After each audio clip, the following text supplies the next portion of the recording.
Olá, sejam todos bem-vindos a mais um vídeo do canal César Ramos. Hoje nós vamos ver neste aqui o golpe jurídico constitucional.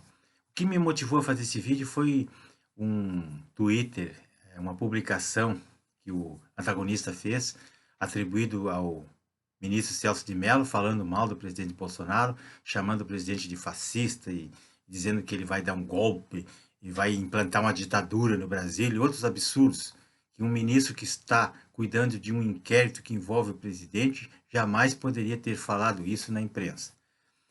Antes de começar, eu pediria a todos que ainda não são inscritos nesse canal, por favor, se inscrevam, é muito importante para que mais pessoas tenham conhecimento desse fato. Então, pessoal, renovados juristas afirmam que não há nenhum golpe de Estado em andamento, que o golpe já aconteceu e foi um golpe jurídico constitucional irreversível. E lembra até que esse caso da Venezuela aí, chavista, que lá foi assim. Primeiro o Chaves aparelhou a Suprema Corte deles lá, depois aos poucos ele foi mudando a Constituição e depois instalou uma ditadura socialista que está até hoje e vai ficar por muito tempo. Agora está o Maduro lá. E o nosso STF, há muito tempo ele vem exercendo uma atitude, uma atividade já paraestatal. Isto é, se nós observarmos bem as ações da corte, dos seus ministros aí, que eles estão agindo sempre na contramão do sistema, violando a Constituição e as leis, soltando bandido e principalmente usurpando os demais poderes. O STF agora, além de julgar, que era uma das funções deles, ele também investiga, ele legisla, ele executa, manda abastecer navios estrangeiros, como se fosse ele, o presidente da República, né? E impede extinção de ONGs que estão no país aí só pegando verba pública e fazendo militância, e impede que se extingam conselhos ou cargos públicos, que é da competência privativa do presidente da República. Eles impedem que o presidente nomeie até um ministro, até um delegado eles metem, eles a mando da esquerda, eles trabalham para a esquerda. Então, eles interferem, enfim, nas atribuições do presidente, do executivo, e proíbem até a expulsão do país de diplomatas venezuelanos, como aconteceu no mês passado. Criticam o executivo o tempo todo, combatem, dão entrevistas, antecipam decisões, coisa nunca vista. Então, na verdade, eles exercem um governo paralelo, né, que isso na frente dos olhos de todo mundo aí, e ninguém faz nada para restaurar essa ordem. E o professor Modesto Carvalhosa, ele discorda dessa visão, tem outra visão, mas na realidade, a realidade que nós percebemos é justamente isso aí. Por exemplo, quando uma ordem é emanada por um ministro e sai lá de dentro do STF, usando um papel timbrado da corte, os demais ministros todos são responsáveis por aquilo ali, são corresponsáveis, pois o silêncio integra também uma decisão ilegal de um colega. O exemplo é claro no caso esse do inquérito aí 4781 das fake news.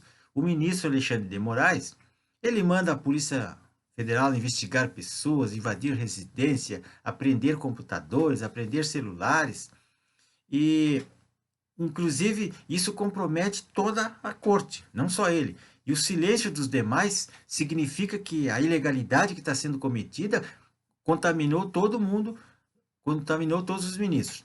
E o contrário aconteceu lá no TRF4, em 2018, quando o desembargador Favretto tentou lançar mão de um expediente ilegal para soltar o Lula.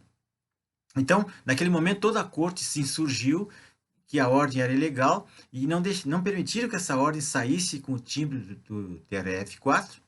Né?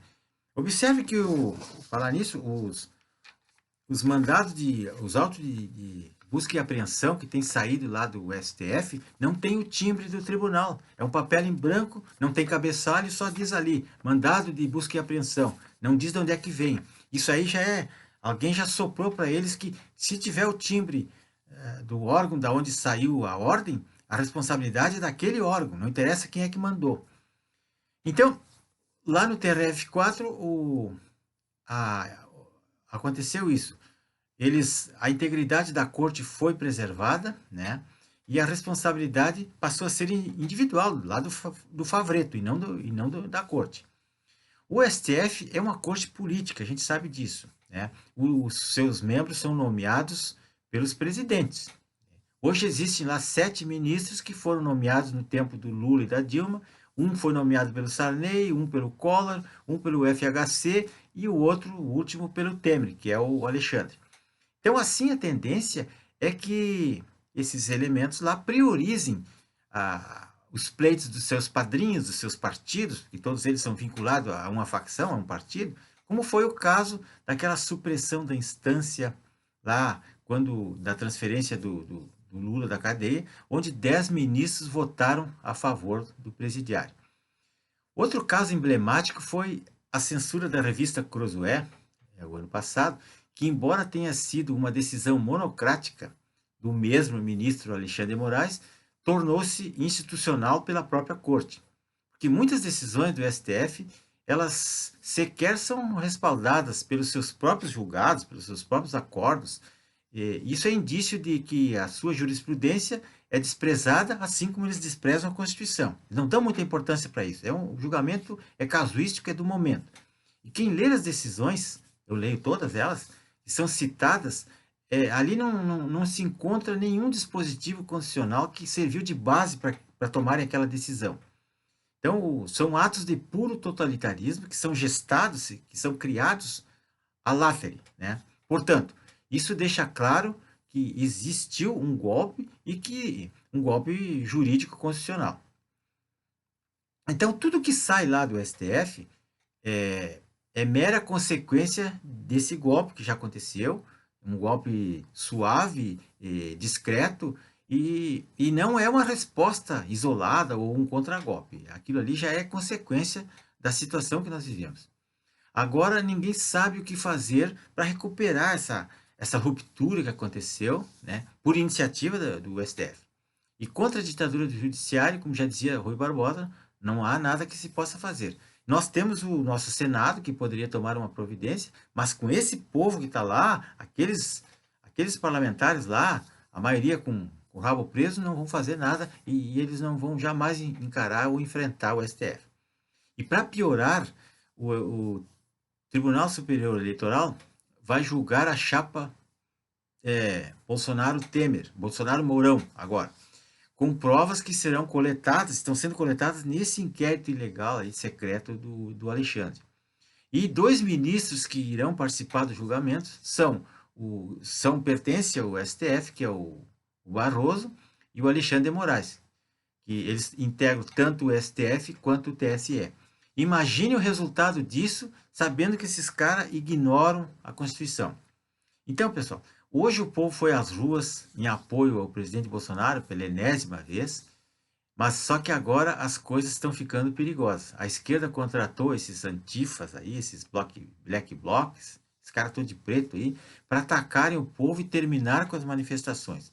Agora consideram quem anda com a bandeira nacional, quem anda com a camisa amarela, é fascista, é antidemocrático e por aí vai.